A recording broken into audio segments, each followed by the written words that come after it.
are the voice of trucking.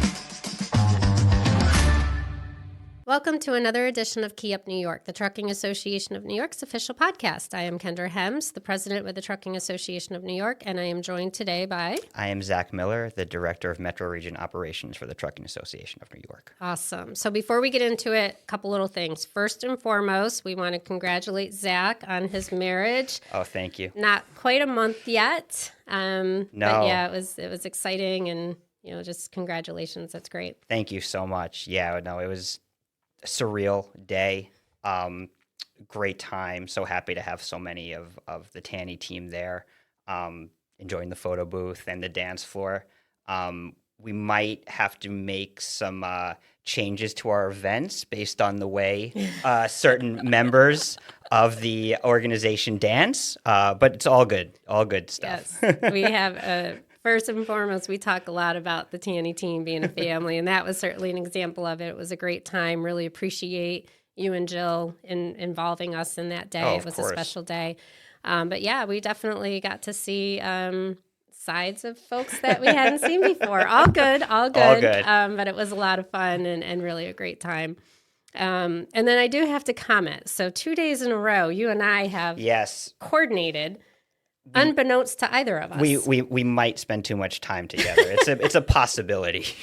So yesterday we had a virtual meeting with the New York City Department of Environmental Protection, and turns out Zach was wearing hunter green. I was wearing hunter green. It wasn't planned, and now you show up today, and here we are. And the crazy thing about that, and perhaps we'll give a recap of that meeting at a later podcast. But the crazy thing about that was when I was getting dressed yesterday morning, I pulled out that sweater, and I was just like, "Oh, I think I'm going to save this for tomorrow because it's a nice sweater. I want it to be on the podcast." And Jill, my now wife, looks at me and she's just like, "But you're not going to have your TANY swag at the podcast?" I'm like, You're right. Yeah. So I just put on that sweater, and I guess Kendra had the same thought process. I didn't exactly have that thought process. No, that was more like, oh, this will look good. So I put that on for yesterday, and I kind of figured I'd wear some TANY swag today. So, but yeah, no, it just struck me as funny when I saw you today. I was like, oh, good Lord, you're right. We probably do spend way too much time together. I'll wear a Jets shirt tomorrow. I know there's no way you'll wear that. You are absolutely correct. We'll be in the clear. So with that, why don't we jump into it? Zach has come up to join us in the studio today to talk about one of our favorite topics, congestion pricing, which did come up at my dad's speech during the wedding. Did. He couldn't help himself. He couldn't help himself. God bless him. That is true. But yeah, so we are talking congestion pricing because there have definitely been a lot of movement since the last time we talked about this issue. Namely, the Traffic Mobility Review Board came out with their recommendations in November.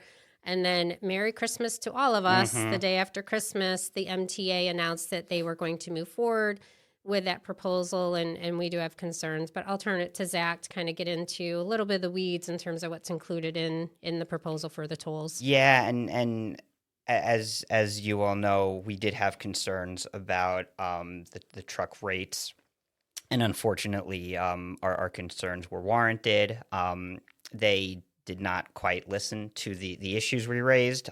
So what it's going to be is for single unit trucks, as they call it, it's going to be a $24 toll rate with Easy Pass.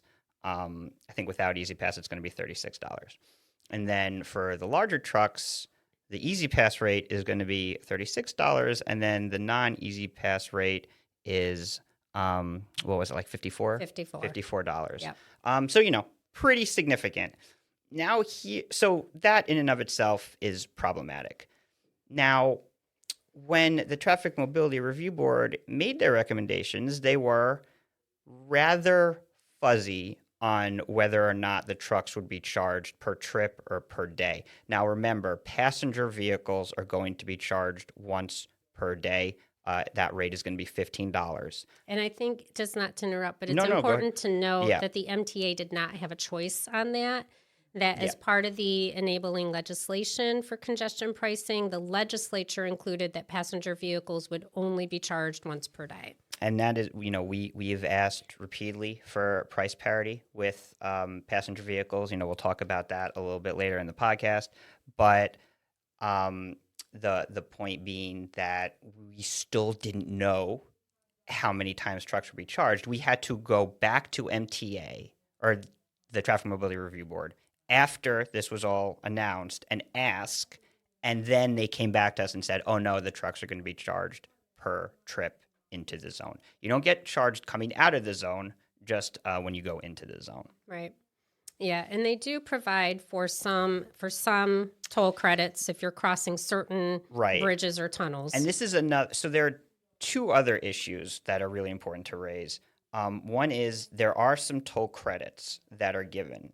The problem is that does not include the George Washington Bridge, Right. which, is we all know, is the truck crossing. So the other entrance points from Jersey and some from the other boroughs do have credits, except for the most commonly used truck one.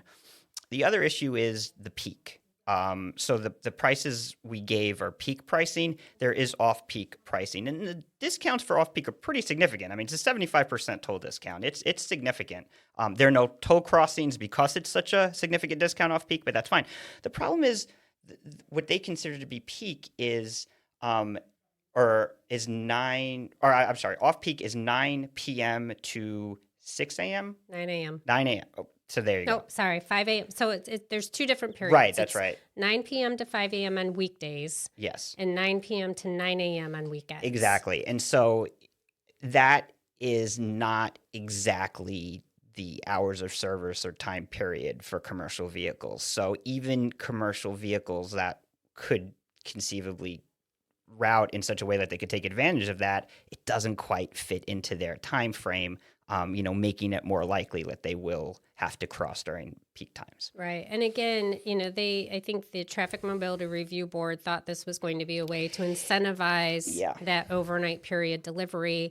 Again, and we had reached out and had conversations and sent emails explaining to them the trucks don't make the choice. And yet, despite that, I think they continue to believe that this is going to be like that carrot to get the trucks to come in overnight. That's exactly it. And we tried to explain hours of service. We tried to explain that we don't set the delivery time, staging.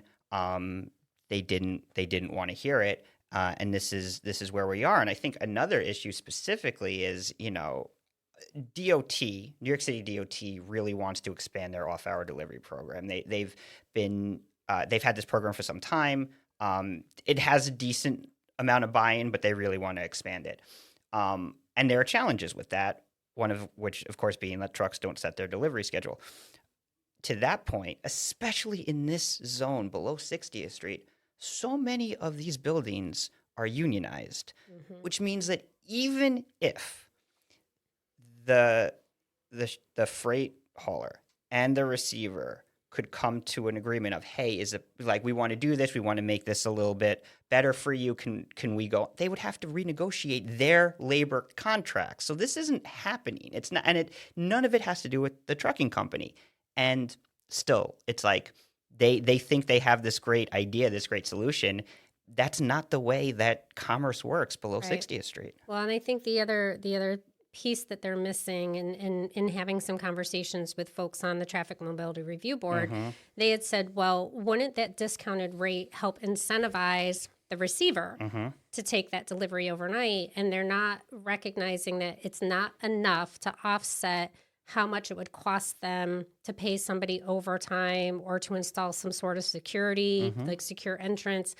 So even with that significant of a discount for overnight, it's still not enough to compensate for the additional cost that it takes to take an overnight delivery. Exactly. And again, we'll talk about some of the lawsuits, but a point that we've made from the very beginning from the Fonzie is that, it's not just one delivery. Right. Trucks make multiple deliveries and receivers receive multiple deliveries. So when you talk about things like changing times and staffing, it's not just, oh, hey, Joe, can you just go in a little early to take this one pack? It's like, that's not how it works. This isn't your, you ordered something on Amazon. This is major deliveries, multiple deliveries every single day. Right.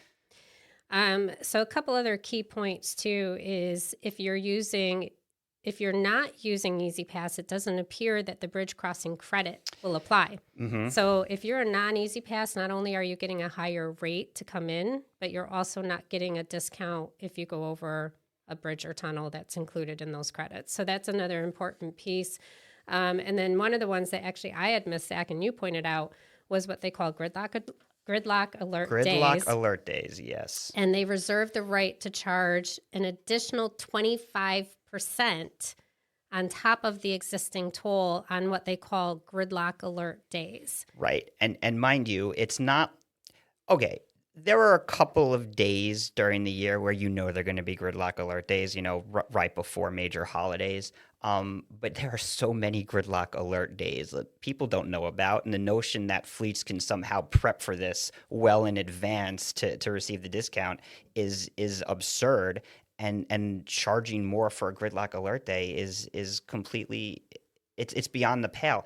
And it also, none of this came up in the Traffic Mobility Review Board meetings, by the way. There was never, they spent so much time talking about the size of the trucks and the axles and all that, but nobody said anything about gridlock alert days. So it's just like, where does this stuff come from? Yeah, that was not, I mean, you and I both watched every single one of those meetings that the Traffic Mobility Review Board had, and gridlock alert never came up. Yeah, no. So that was definitely a surprise getting into it. So at the end of the day, obviously we're disappointed. We're very frustrated. They are not really looking at the essentiality of the trucking industry at all as far as any consideration on the tolling that they're providing.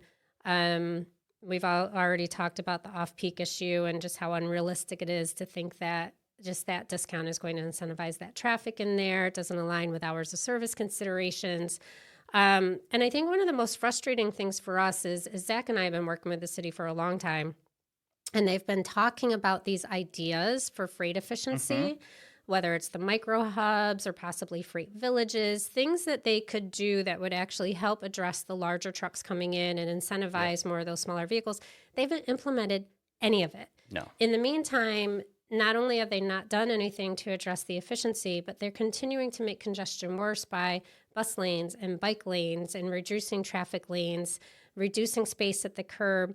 So their own policies are creating these congestion issues, but they don't want to talk about that part. Yeah, and I think, it's frustrating, right? And we have such a good relationship with so many people in city government and, the Office of Freight Mobility, and they work so hard. And it always just feels like their work kind of takes a back seat to some of the initiatives like Kendra mentioned. And it's just like, it's not for a lack of trying. It's just like these things don't happen holistically. So where, hey, let's make outdoor dining permanent.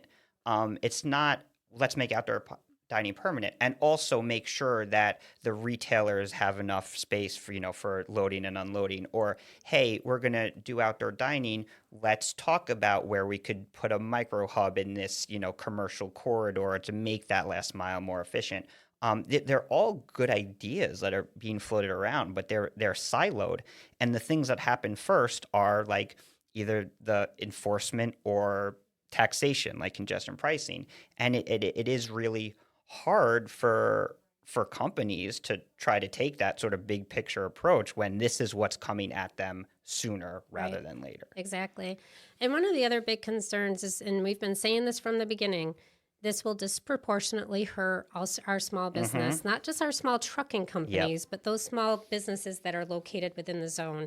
And in fact, when we had reached out seeking clarification on whether they were going to be charged once per day or multiple times, they had come back and said, no, it's every time they go in the zone.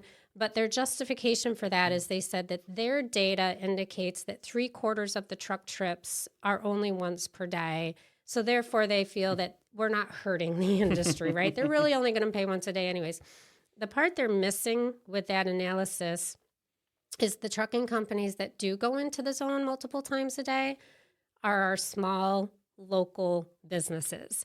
The vast majority of trucks coming in once a day are regional haulers, over-the-road haulers. It's not our small local business. They are the ones that are in and out of that zone multiple days or multiple times a day. They're the ones that are going to get hurt by it. And then, of course, the smaller businesses that are located in the zone that are receiving those multiple deliveries a day are also going to be hurt by this. Absolutely. And I think, tying a little bit into things like freight villages or,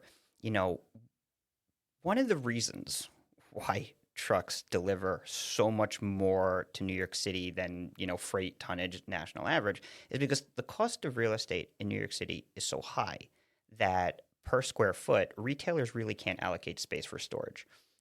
So they need to get those deliveries 6 days a week, basically. And there's just, it's hard to take that off a truck into something else, per volume.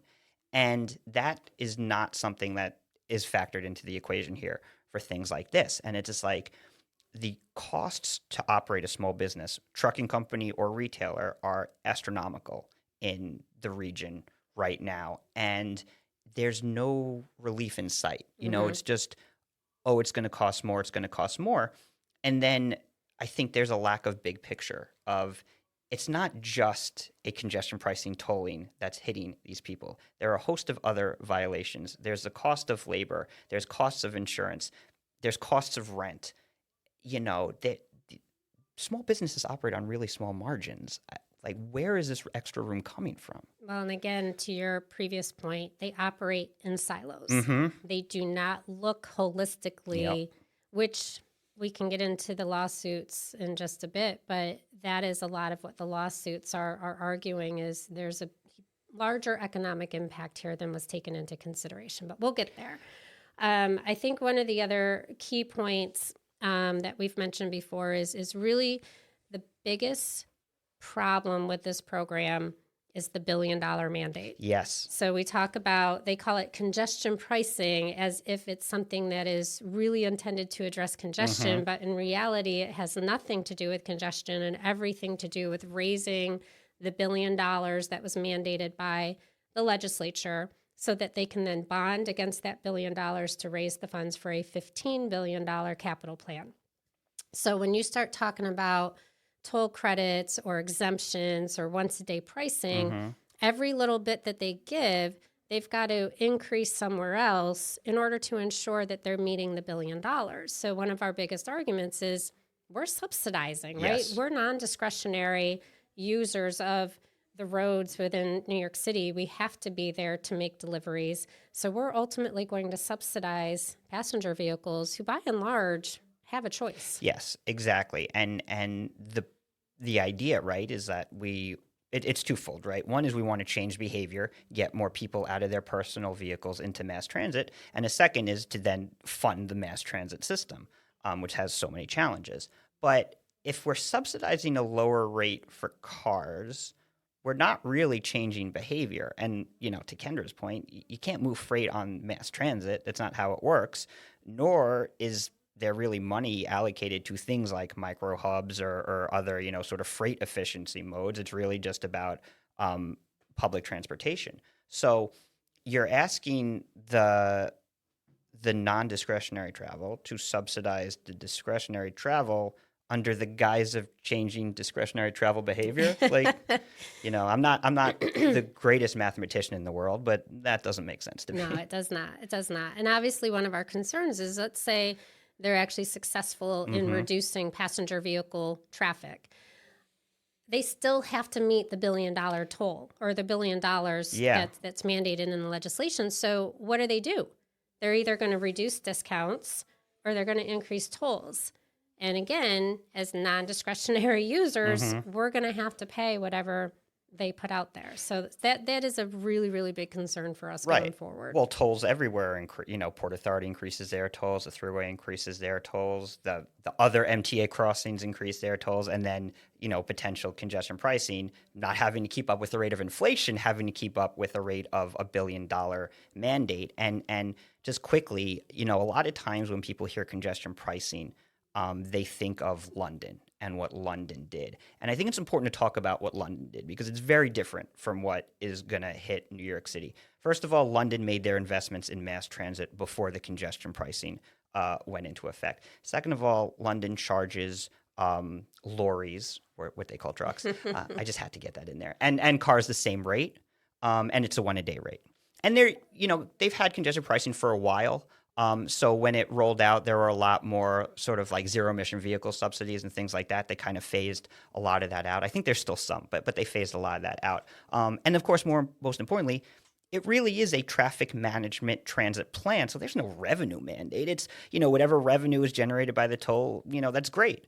And why that's so important is last we checked, London's congestion pricing generates about, equivalent American dollars, about $250 million.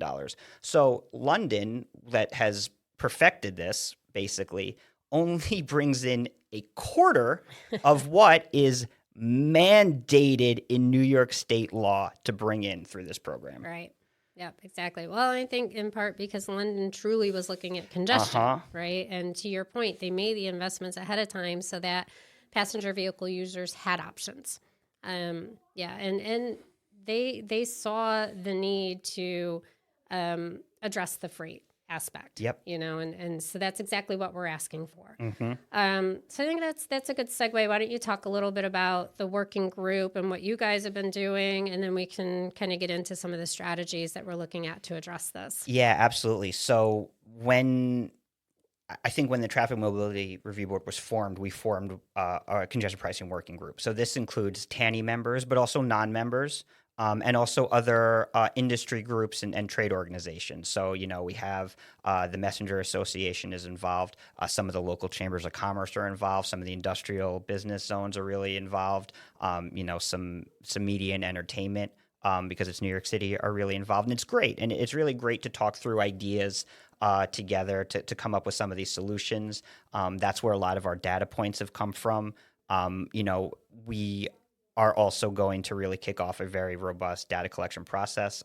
We're talking to some folks about, the travel and what it costs them either per dollar or percentage to make a delivery. And then conversely, what does it cost you when you receive a delivery? And trying to collect those data points to let, the MTA and the elected officials know that, hey, we're not just talking out loud here. These are real dollars and cents, and this is how things are going to go up. One of the cool things that came from the working group was what we call the $20 bagel. And that's based on, what food and beverage markup typically costs. If you take the congestion pricing tolling rates and put that in your calculations, all of a sudden you could see in that zone and in New York City at large, a bagel and a small coffee is going to be $20, which, as somebody who very much enjoys the Saturday and Sunday bagel and coffee, not so tenable. No, not a laughing matter, but yes, you're right. And in fact, right after the toll rates had been announced, I saw an interview, and they were interviewing a restaurant owner. It was an Italian restaurant owner, and he hit it. He says, how much can I charge for a plate of pasta? Yeah. And still think that people are going to come and want to eat at my restaurant. Exactly. Yeah, so it's huge. So we'll talk a little bit about what we're trying to accomplish. And then we can touch on some of the litigation stuff that's happening too. But so we're kind of taking multiple strategies as it relates to pushing back on this plan. We are working on a lot of public relations and media and just trying to educate. We were successful through our PR firm in getting a great op-ed that was written by Joe Fitzpatrick from Lightning Express. Joe's our current vice chairman. He's also a small trucking company owner, warehousing. Yep. He's in the Mid-Hudson Valley. Uses really, organized labor as well. Exactly. Really just a great piece on how this is going to affect and impact small business. And it was picked up by 4 or 5 different news outlets. So we're really trying to push the media front in terms of education. Legislative strategy, we are going to be seeking legislation to amend the enabling legislation that does then provide trucks with pricing parity with cars. That's going to be a top priority for us this legislative session. We've got our call on Albany coming up on March 4th and 5th. and it'll be a big piece there.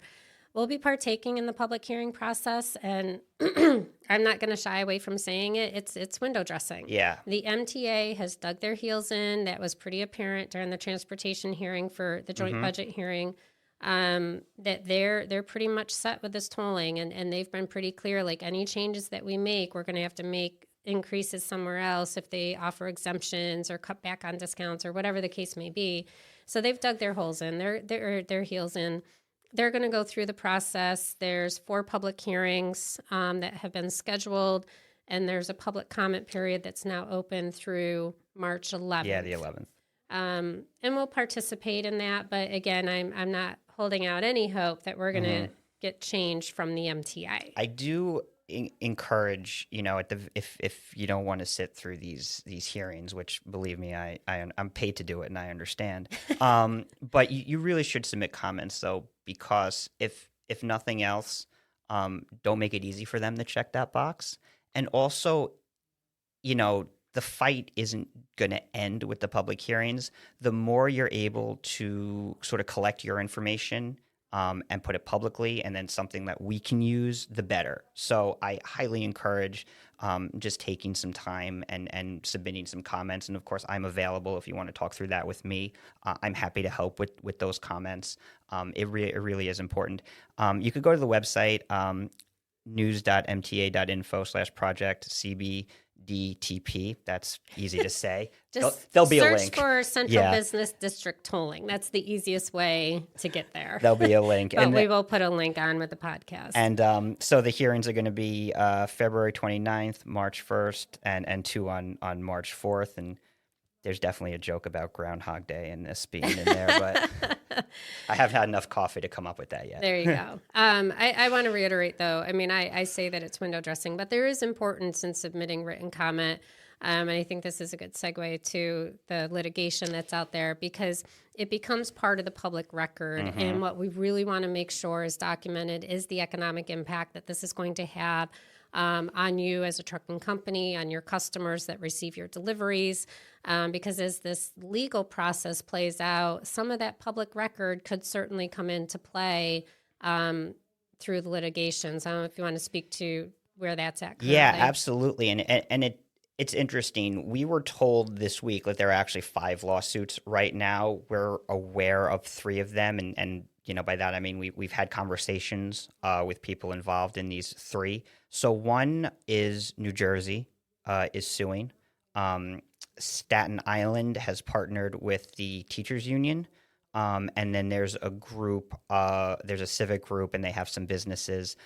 It's called Lower Manhattan, but really it's the 5 boroughs. They have a class action from stakeholders all across the 5 boroughs who are suing.